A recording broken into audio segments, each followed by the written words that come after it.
하나님의 말씀을 읽도록 하겠습니다. 오늘 우리에게 주시는 하나님의 말씀은 신약성경 사도행전 3장 1절에서 10절의 말씀입니다. 신약성경 사도행전 3장 1절에서 10절의 말씀입니다. 하나님의 말씀을 한 절씩 교독하여 읽겠습니다. 제9시 기도 시간에 베드로와 요한이 성전에 올라갈새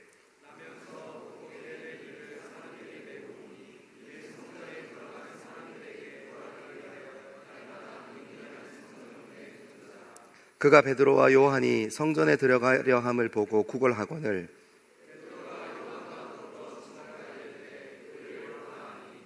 그가 그들에게서 무엇을 얻을까 하여 바라보거늘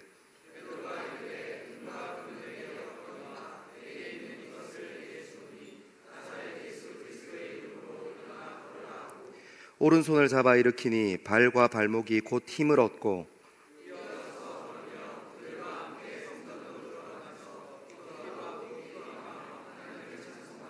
모든 백성이 그 걷는 것과 하나님을 찬송함을 보고 그가 본래 성전 미문에 앉아 구걸하던 사람인 줄 알고 그에게 일어난 일로 인하여 심히 놀랍게 놀라니라. 아멘. 이 말씀은 살아계신 하나님의 말씀입니다.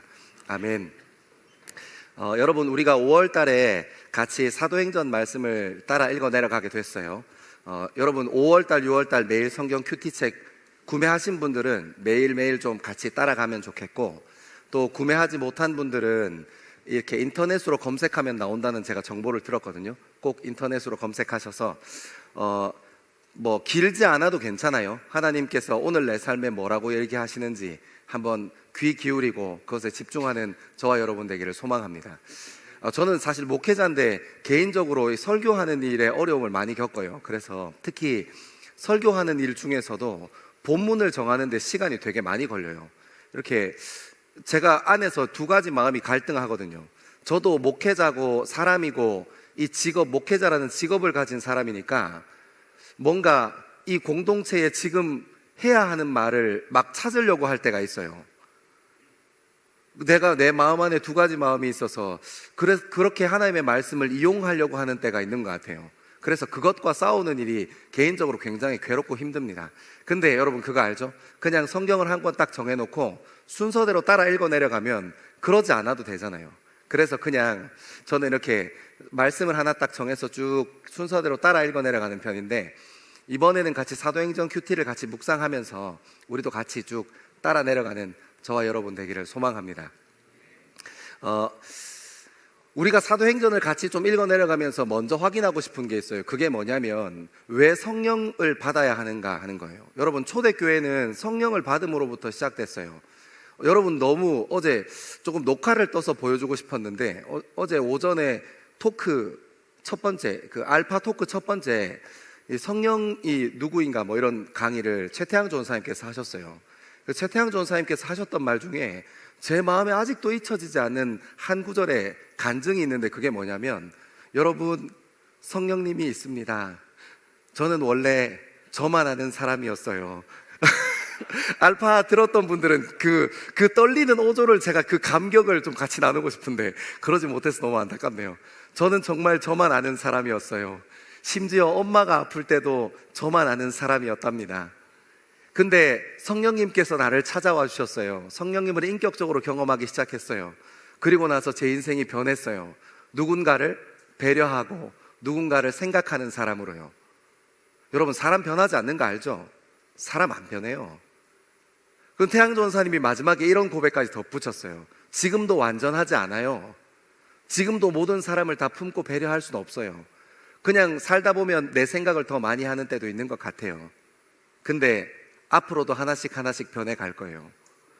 저는 제가 이렇게 제 워딩을 똑같이 하진 않았는데 아무튼 그런 맥락의 이야기들을 쭉 들었어요. 제가 가슴에 뭐가 하나 팍 꽂힌 것 같았어요. 왜냐하면 오늘 우리가 같이 읽을 1절에 이 말씀이 나와 있거든요. 우리 1절 말씀 같이 한번 읽어볼까요? 1절 말씀입니다. 시작.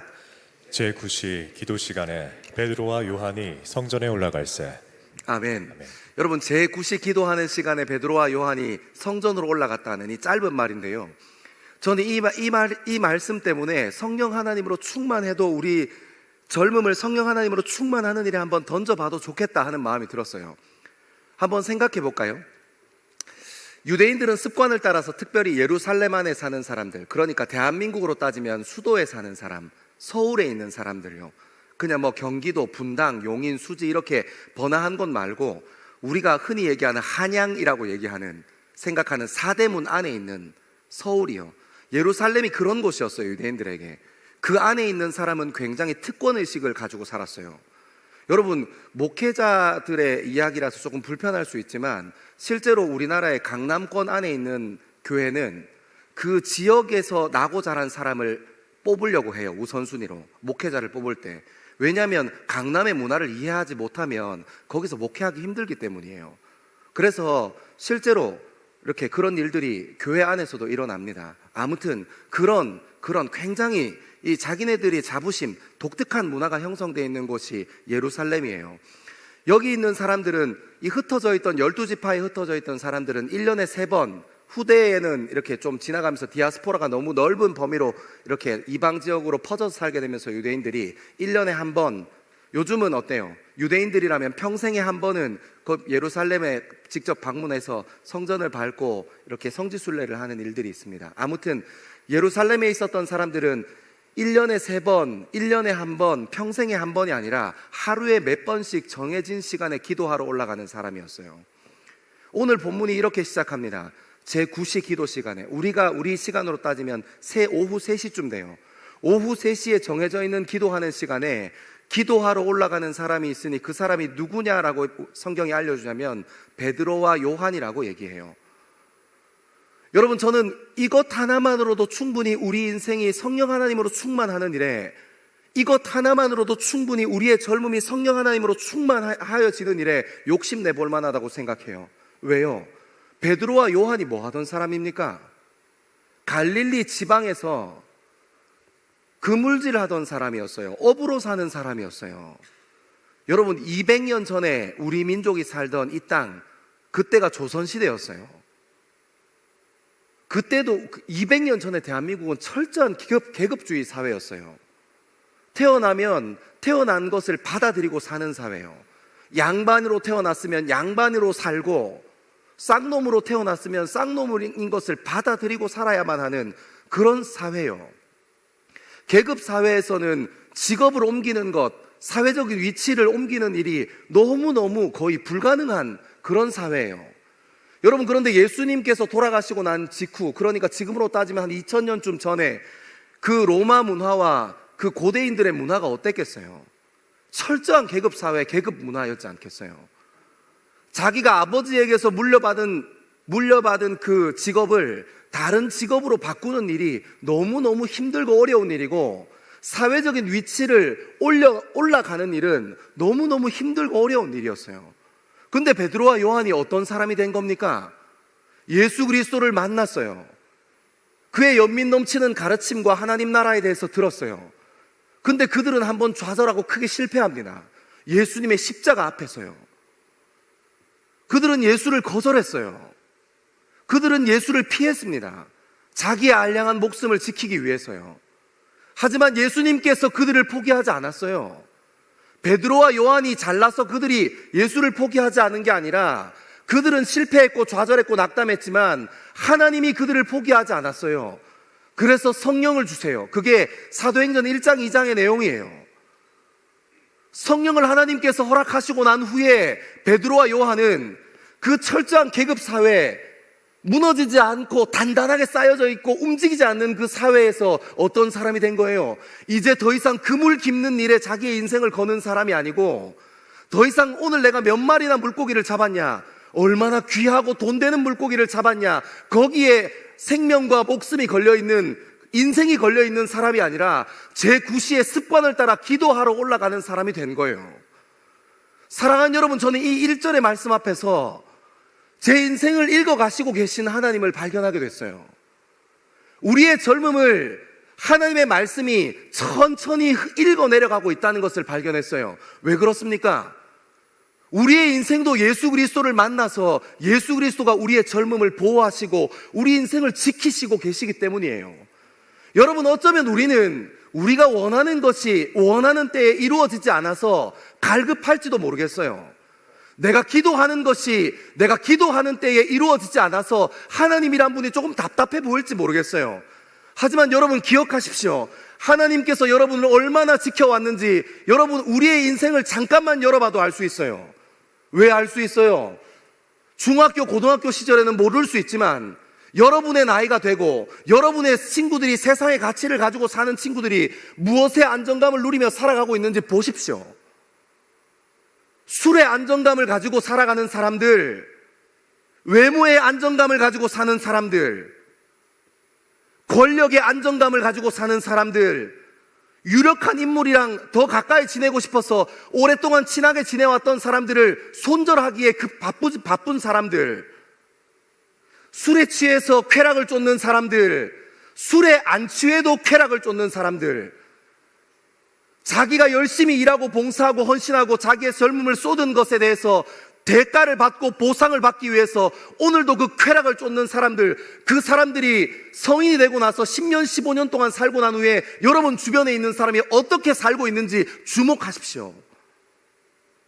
그래도 여러분의 인생을 예수가 지키지 않으셨습니까?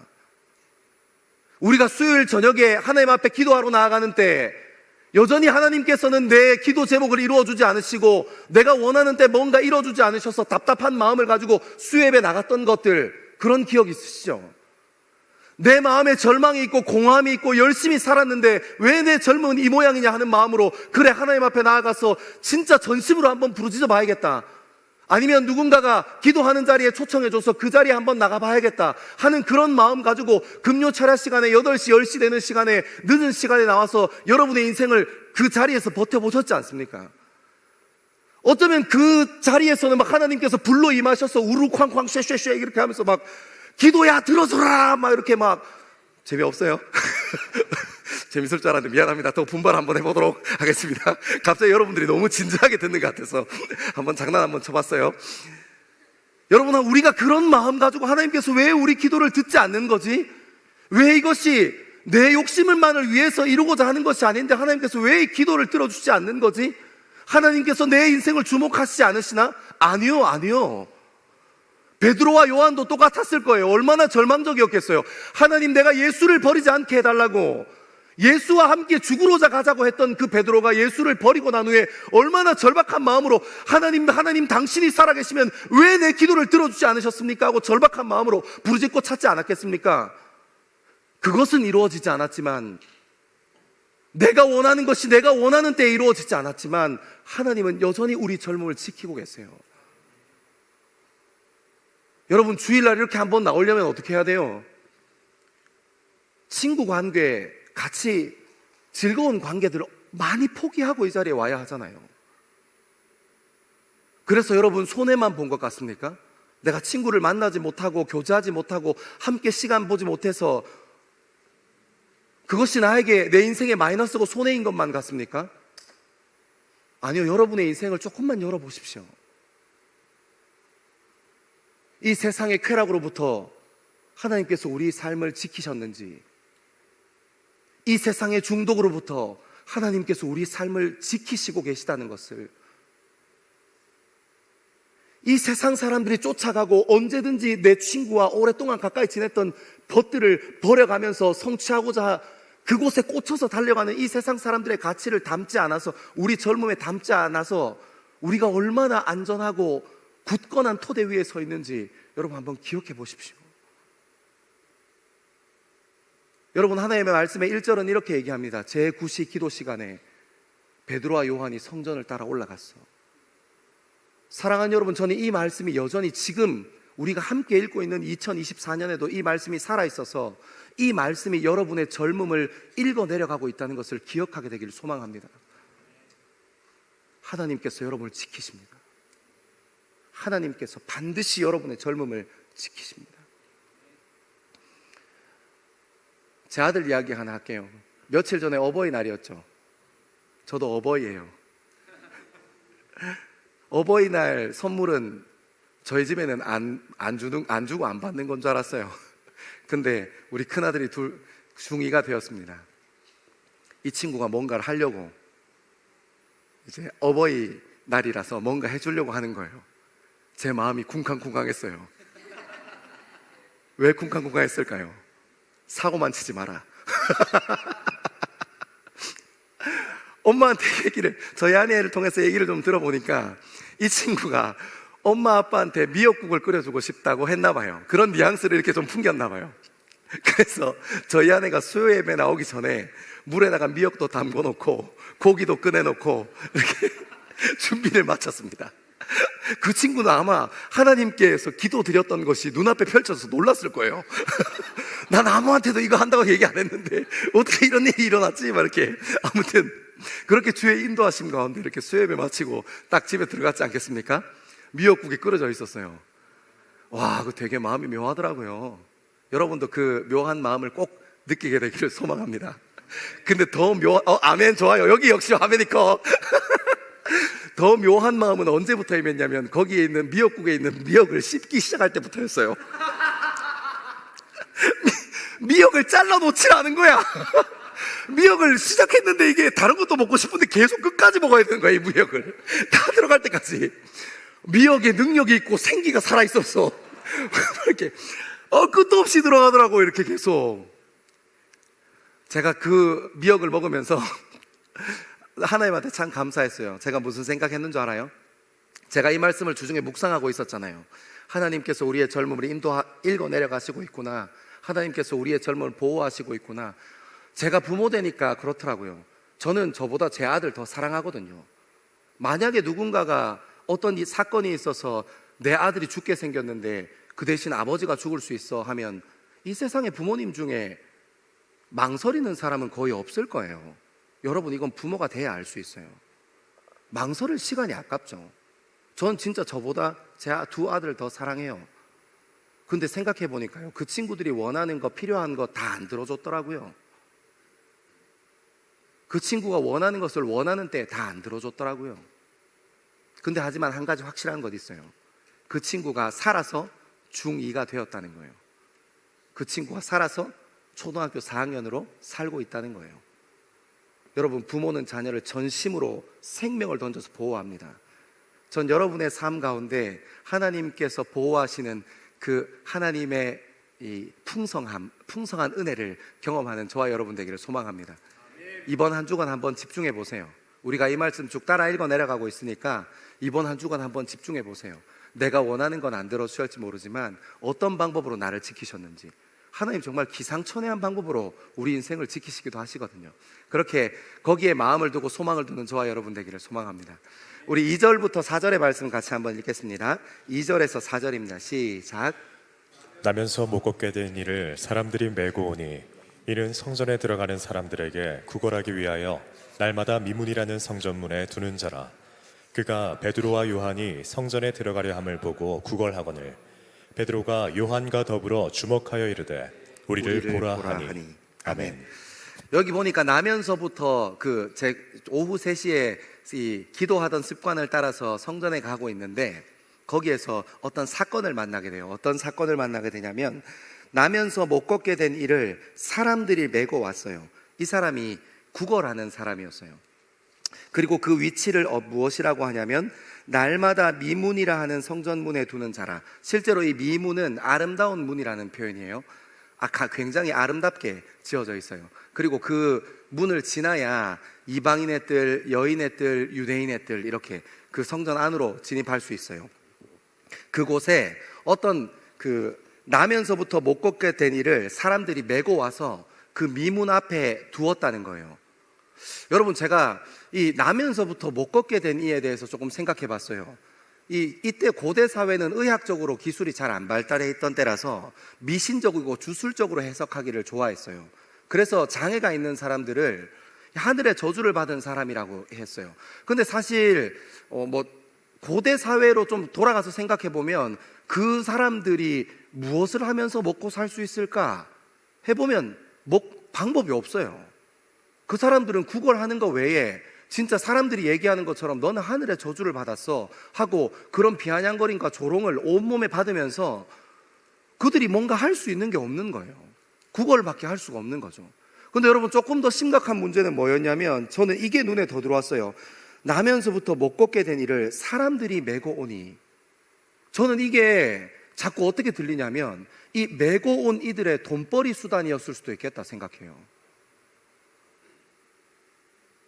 제가 왜 그쪽으로 생각이 기울까요? 우리가 살아가는 2024년에도 인간의 본성은 그런 것들, 건덕지 있는 것들, 건덕지 잡을 만한 것들이 있으면 그걸 이용하려고 하거든요. 그 사람의 아픔이든 그 사람의 상처든 그 사람이 가지고 있는 중요하게 생각하는 것 무엇이든 이익을 위해서 그것을 가지고 그 사람의 비참한 상황과 현실을 이용하려고 하는 사람들이 오늘날도 있기 때문이에요.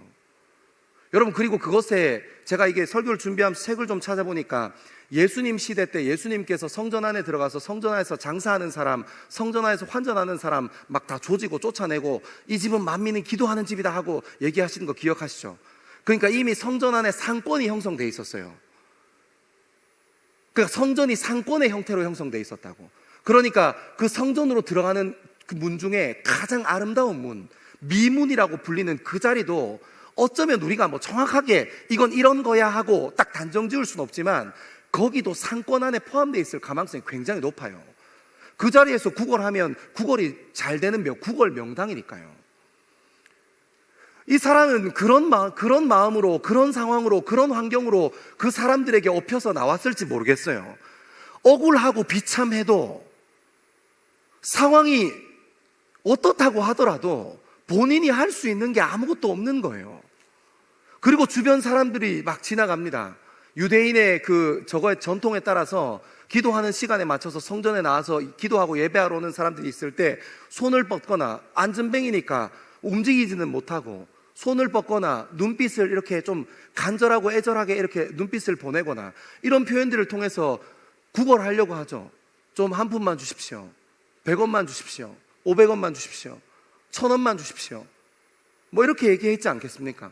어떤 사람들은 그 자리를 애써 못 본 척하고 지나갔겠죠. 어떤 사람들은 눈이 마주치면 그냥 부끄러워서 어찌할 줄 모르고 눈을 내리고 막 아니면 황급히 눈이 딱 마주쳤는데 황급히 다른 어떤 일을 하고 있는 것처럼 중요한 일을 해야 하는 것처럼 그렇게 딴청 피우기도 했을 거예요. 그리고 어떤 마음이 긍휼한 사람은 그 저주를 나면서 저 다리가 걷지 못하게 된 자에게 가서 자기 주머니에 있는 일부를 또 그에게 나누기도 했을 것입니다. 그런 사람을 만났다는 거예요. 그런 사람이 베드로와 요한이 지나가는데 딱 만났다는 거예요. 그리고 이 베드로와 요한이 성전에 들어가려고 하는 걸 보고 여전히 똑같이 그 사람이 할 수 있는 전부였던 구걸하는 거 100원만 500원만 1000원만 1달러만 이렇게 했겠죠. 근데 거기에 뭐라고 얘기하면 4절에 보면 베드로가 요한과 더불어 주목하여 이르되 라고 얘기합니다. 여러분, 저는 이 말씀 읽다가 진짜 잠을 못 자겠더라고요. 뭐라고 설명이라도 해주고 잠을 못 잤다고 얘기해 주던지 막 이런 표정인데 지금부터 설명해 드릴게요. 베드로와 요한이 그 절박한 환경에 놓여져 있는 구걸하는 사람을 되게 딱 눈이 마주쳤어요. 그리고 나서 그 사람을 주목하기 시작합니다.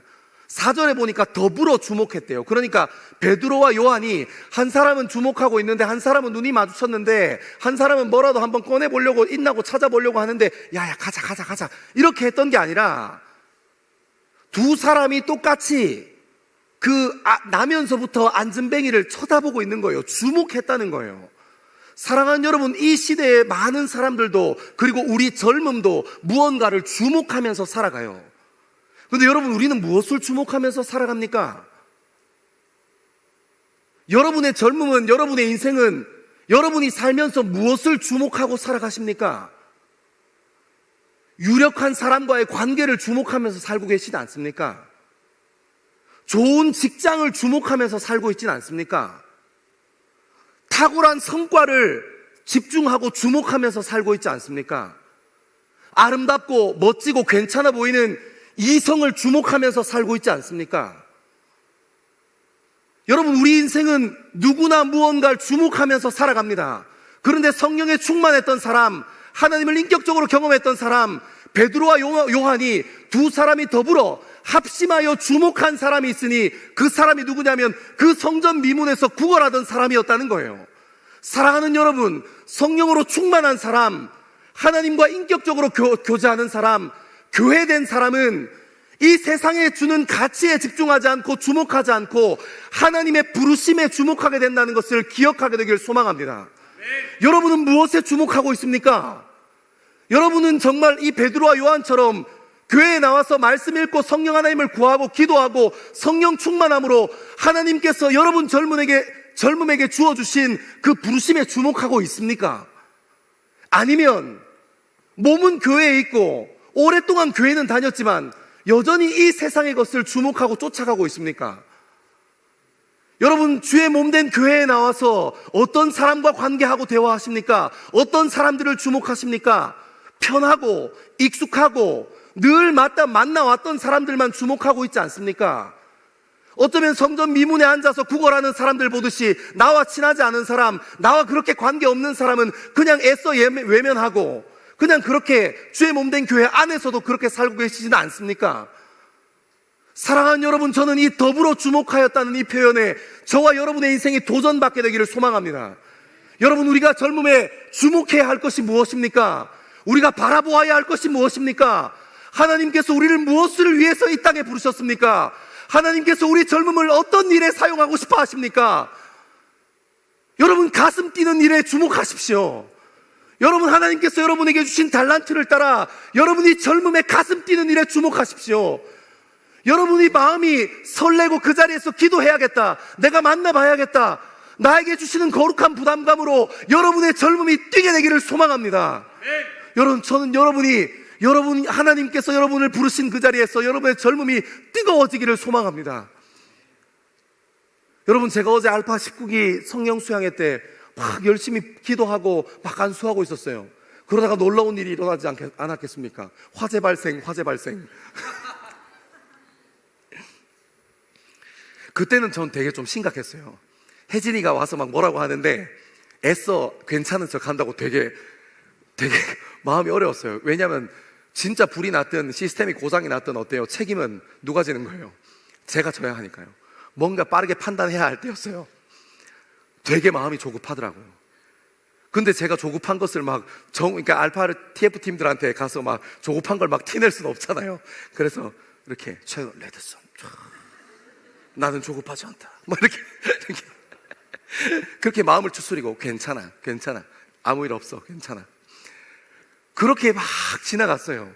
그리고 나서 제가 어제 이제 누워서 이렇게 제가 묵상했던 사도행전 1절부터 10절까지 말씀을 머리로 한번 이미지 트레이닝 하면서 이렇게 쭉 읽어 내려가면서 갑자기 불현듯이 그런 마음이 딱 떠올랐어요. 화재 발생. 주님이 불을 주셨나? 사랑하는 여러분, 우리 젊음이 부르심의 자리에서 견디고 버티고 마음 쓰고 젊음을 쏟다 보면 해석되는 일이 있어요. 그 사건에 처해 있을 때는 우리가 그 일이 해석이 잘 안 돼. 내가 손해보는 것만 같아. 이 사람이 죽일 놈이야, 저 사람은 나쁜 사람이야, 나를 갈구는 상사는 집에 가면 탈모 걸려가지고 머리 이렇게 뚜껑 내릴 거야, 이런 막 상상하잖아요. 나쁜 사람들 막 이렇게 하면 상상하잖아요. 근데 우리가 부르심의 가치관에 사로잡혀 있지 않으면, 성령 충만에 사로잡혀 있지 않으면, 하나님의 말씀이 우리 삶 가운데 충만하지 않으면 그 나쁜 사람은 그냥 나쁜 사람으로 끝나요. 그 못된 사람은 못된 사람으로 끝나요. 근데 여러분, 하나님의 부르심에 사로잡힌 사람, 하나님의 뜨거운 가슴에 사로잡힌 사람, 하나님께서 바라보시는 그곳을 나도 바라보는 사람은 힘들고 어려운 시간을 지나겠지만 반드시 그 일을 하나님께서 우리 젊음에 해석해 주실 거예요. 저는 여기 앉아있는 분들 중에서도 그런 경험이 있는 분이 있다고 믿어요. 진짜 힘들고 어려운 일이었는데 돌아보면 그때는 너무너무 힘들고 죽겠다 못 살겠다 했던 일이었는데 지나고 나서 하나님께서 내 이런 부분을 뜯어 고치시려고 하나님께서 이 일을 통해서 이렇게, 그 사람을 통해서 이렇게 훈련시키셨구나 하는 때가 진짜 있거든요. 여러분, 성령으로 충만해야 여러분의 젊음의 인생의 사건들이 해석되어지기 시작합니다. 그리고 부르심에 주목할 수 있습니다. 아니면 세상의 가치관만 쫓아다녀요. 그러다가 어떻게 돼요? 그냥 시간이 지나서 나이가 드는 거예요. 제가 저희 전임 사역자들 이렇게 불러놓고 교육에 대해서만큼은 하나님의 말씀에 빗대어서, 그리고 하나님 앞에서 부끄럽지 않을 정도로 해야 할 말에 대해서 명확하게 해야 한다고 얘기해요. 여러분들이 중학생이나 고등학생이나 초등학생들이었다면 저희가 돌려서 아이고 잘하고 있어, 아 최고야 이런 일에 에너지를 쏟고 마음을 쏟았겠지만, 여러분이 이미 어른이 되셨고, 저희 목회자들은 여러분이 이 땅에 살면서 진짜 근사한 그리스도인으로 살기를 소망해요. 그래서 저희 전임 사역자들 같이 모여서 얘기할 때는, 우리가 하나님 앞에 부끄럽지 않다면, 하나님의 말씀이 분명히 이 말씀하고 있다면 물러서지 말고 얘기해라 하고 얘기해요. 여러분, 저는 저와 여러분이 하나님 말씀 앞으로 내몰려지는 경험을 하게 되기를 소망합니다. 하나님의 기도의 자리로 내몰려지는 젊음으로 살아가기를 소망해요. 왜냐하면 여러분들이 그냥 교회에 나와서 조금 더 안정감을 누리고 아 오늘 예배 드렸으니까 좋았어 하고 돌아가는 사람이 아니라, 전 여러분의 젊음의 삶의 자리에서도 교회로 사는 사람을 기르고 싶고 가르치고 싶고, 저도 그렇게 교회된 삶을 살고 싶거든요. 저는 같이 교회로 살고 싶거든요. 그래서 저도 똑같아요. 말씀 준비하면서 하나님 앞에서 부끄러움 없는지 확인하고, 하나님 말씀이 이 말씀 한다고 명확하다면, 여러분 우리의 젊음이 힘들고 어려워도, 남들이 꺼려하는 자리더라도 하나님께서 주목하고 계신 곳이 거기라면 우리의 젊음이 뛰어들어가야 하지 않겠습니까? 그 사람이 나랑 친하지 않더라고 하더라도, 이 일을 하면 내가 분명히 힘들고 어려운 일을 알지만 하나님의 시선이 그 자리에 머물러 있는 것을 안다면 그 자리에 뛰어들어야 하지 않겠습니까? 그리고 그 시간을 버티고 견디고 기도하고 난 후에 하나님께서 우리 인생을 어떻게 해석해 가시는지를 발견해야 하지 않겠습니까? 사랑하는 여러분, 베드로와 요한이 주목했던 것처럼 저와 여러분이 여러분의 삶의 자리에 머무는 하나님의 시선이 머무는 그 자리를 주목하는 저와 여러분 되기를 소망합니다. 여러분 진짜 가슴 뜨거워질 거예요. 진짜 가슴 뜨거워질 거예요. 내가 이것을 하기 위해서 어떤 대가도 지불할 수 있겠다 하는 가슴 뛰는 일을 만나게 될 거예요. 우리 말씀을 또 좀 더 읽어 내려가겠습니다.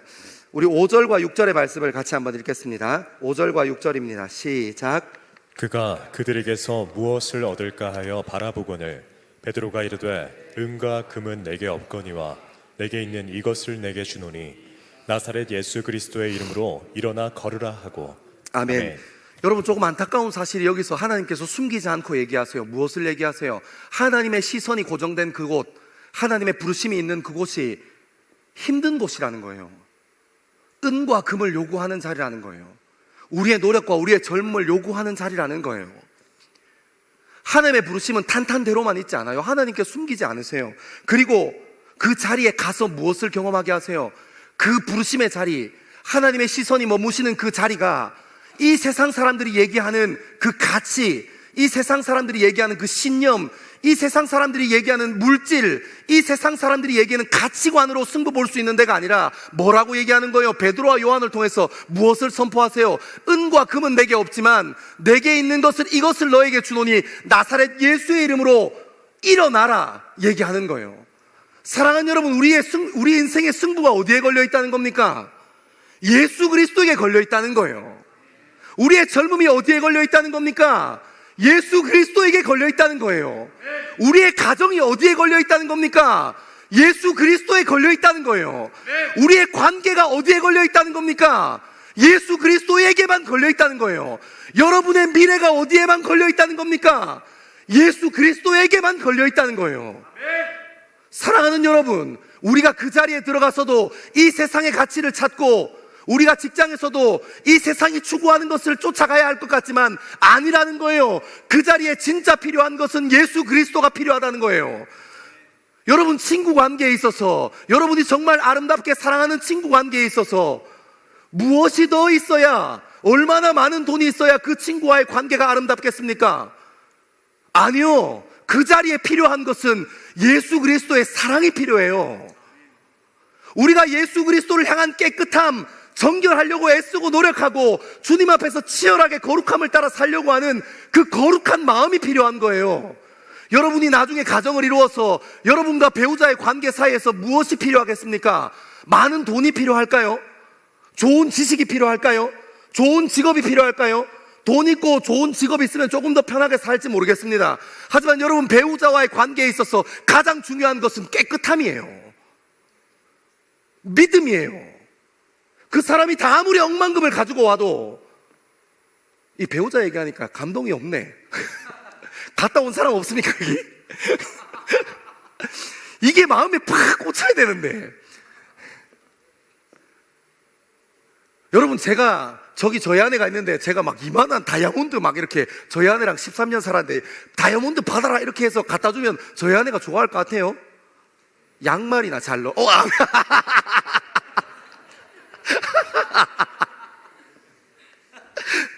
죄송합니다, 여러분. 분발하도록 하겠습니다. 제가 요만한 다이아몬드를 한번 구해서 제 사랑하는 저희 아내에게 한번 더 선물해 보도록 하겠습니다. 근데 제가 저희 아내를 생각해 보면, 양말이나 그 세탁통에 똑바로 넣어라 이렇게 얘기할 거, 양말이나 이렇게 뚫뚫하지 말고 이렇게 풀어서 넣어라 이렇게 얘기할 것 같아요. 여러분, 여러분이 섬기고 있는 직장, 여러분이 섬기고 있는 공동체에 무엇이 진짜 필요해요? 돈이 필요해요? 돈이 더 많이 없어서 목장 모임이 잘 안 됩니까? 좋은 환경이 갖추어지지 않아서 목장 모임이 잘 안 됩니까? 여러분, 여기에 지금 한 400명 정도 사람이 모였어요. 여러분, 여기에 지금 에어컨이 잘 안 나오는 것 같아요. 지금 저는 워터파크가 개장했습니다. 좀 살려주세요. 좀 살려주세요. 마이까지 입고 있어서 지금 안에는 거의 폭포수가 흐르고 있어요. 이거 막 나야가라 폭포가 흐르고 있습니다. 뭐 얘기하려 했지?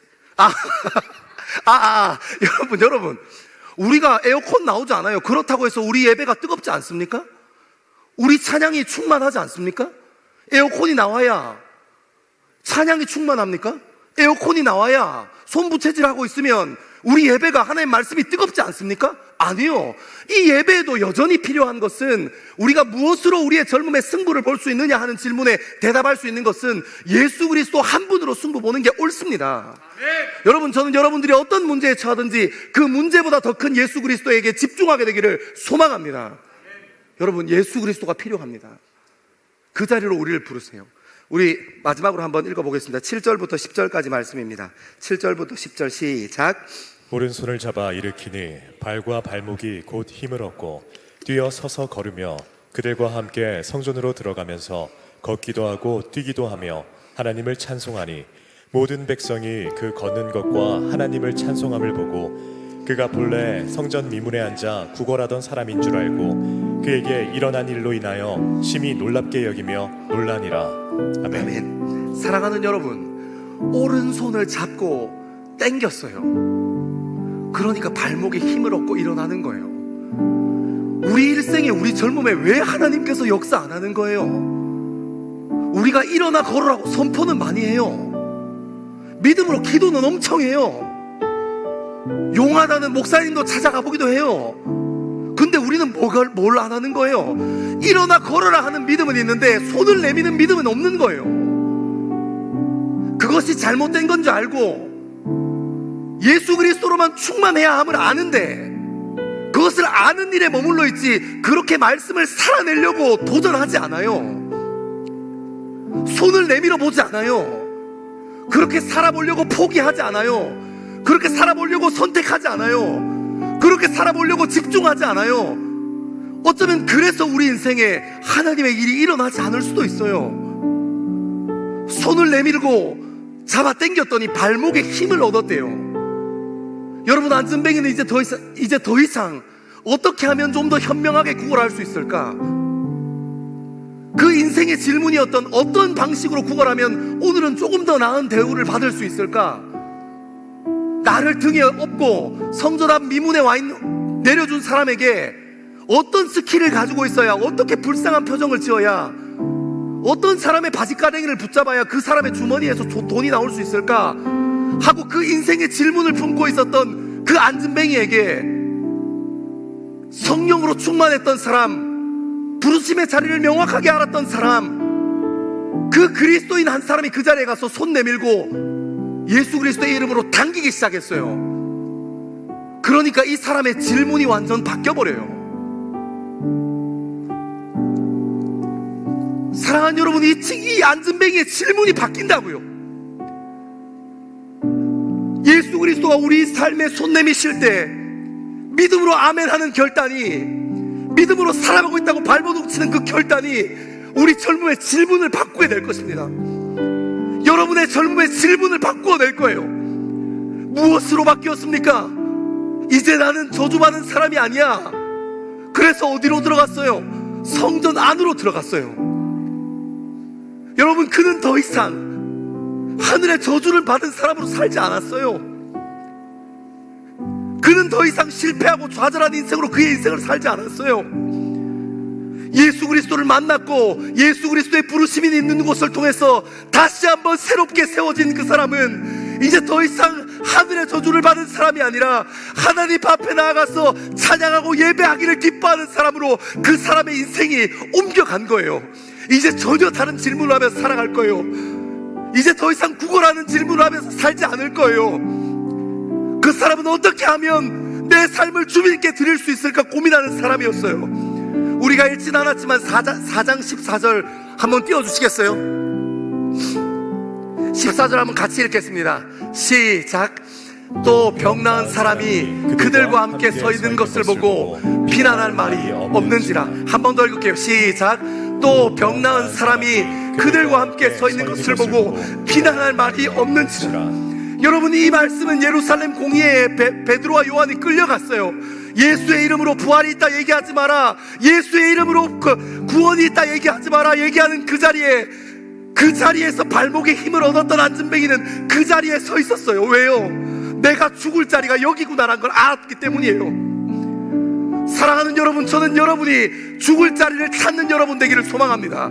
태어나는 것은 우리의 의지대로 태어날 수 없지만 우리가 죽는 것은 우리가 선택할 수 있어요. 의미 있는 일을 위해서 죽으시겠습니까? 부르심 가운데 살아가다 죽으시겠습니까? 아니면 남들처럼 나이가 들어서 늙어 죽으시겠습니까? 여러분, 성령 하나님으로 충만한 사람, 내 인생의 부르심이 어디에 있는지 명확히 아는 사람은 자기 죽을 자리를 찾아가는 사람이에요. 사랑하는 여러분, 저와 여러분의 죽을 자리가 부르심 안에서 해석되어지기를 간절히 소망합니다. 부르심 입은 사람, 부르심 가운데 거했던 사람, 그 사람은 이제 삶이 달라졌어요. 목숨의 위협이 있었지만 그 사람은 사도도 아니었는데, 초대교회의 중요한 사람도 아니었는데 사도들과 함께 그 자리에 서 있었어요. 어떤 마음이었을까요? 나에게 생명 주신 그분, 이제 일어났는데 내 인생 조금 더 즐기다가 살아야지가 아니라, 내가 지금 일어났지만, 내가 지금 새롭게 태어났지만 죽는 자리는 주를 위해 죽어야겠구나, 죽는 자리는 십자가를 따라가야겠구나, 죽음의 자리는 예수를 선택해야겠구나 하고 그 자리에 베드로와 요한과 함께 그 자리에 덩그러니 서 있는 사람이 되었어요. 사랑하는 여러분, 여러분의 부르심의 자리는 어디입니까? 여러분 젊음의 여러분의 인생에 하나님의 시선이 머무른 자리는 어디입니까? 하나님께서 우리의 젊음을 어디로 부르고 계십니까? 하나님께서 여러분의 젊음을 어디로 부르시고 계십니까? 그 자리에 함께 머무는 저와 여러분 되기를 소망합니다. 우리 시간 다 자리에서 함께 일어나셔서 우리 하나님의 시선에 대해서 더 깊이 한번 묵상하고 기도하는 시간 갖기를 소망합니다.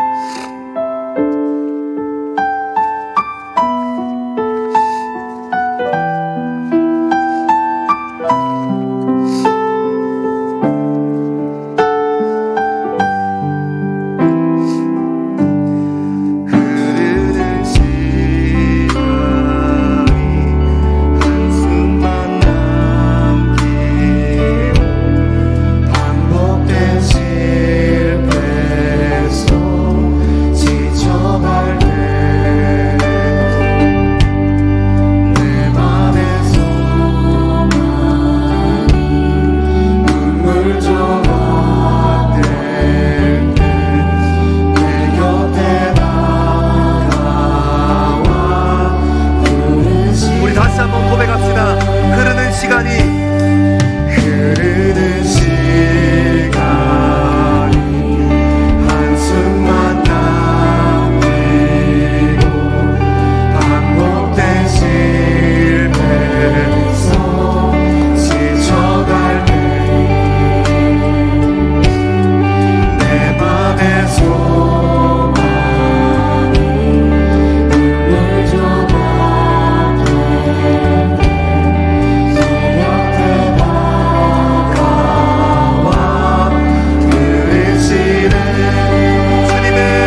만져주십시오.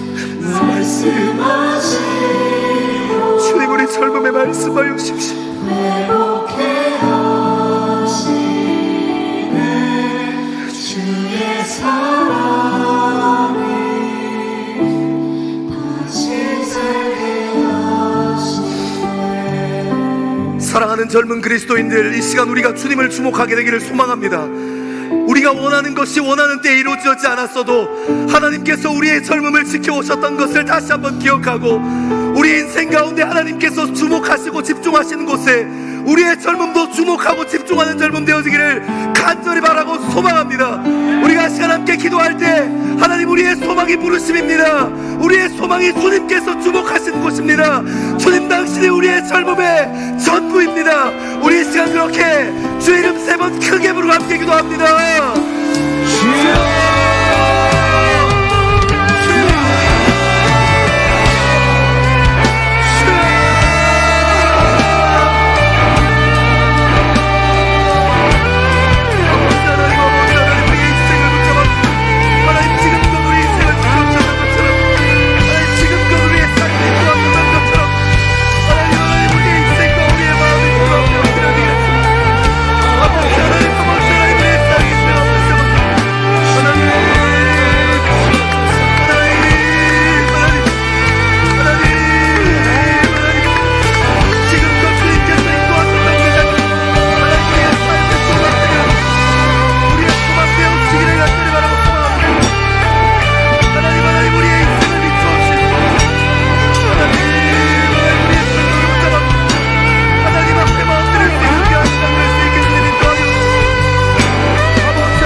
기도의 자리를 사모하시고 성령 하나님의 인도하심 따라 더 깊은 기도의 자리로 나아가기를 소망합니다. 하나님께서 여러분을 부르십니다. 각자마다 다른 부르심의 자리에, 어떤 사람은 가정으로, 어떤 사람은 직장으로, 어떤 사람은 관계로, 어떤 사람은 교제로, 어떤 사람은 예배로,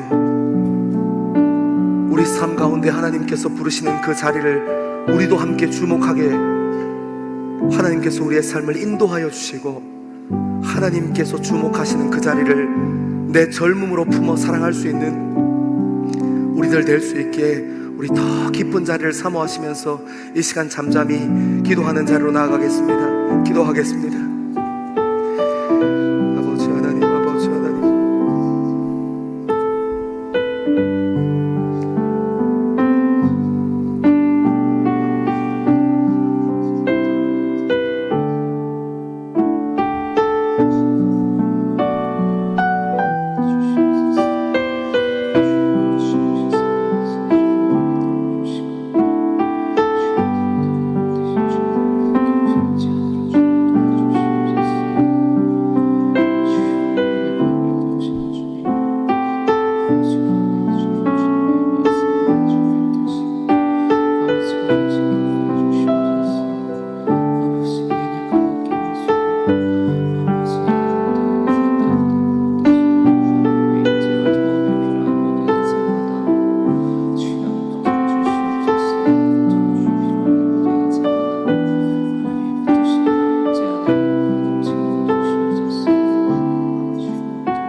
성령에 충만해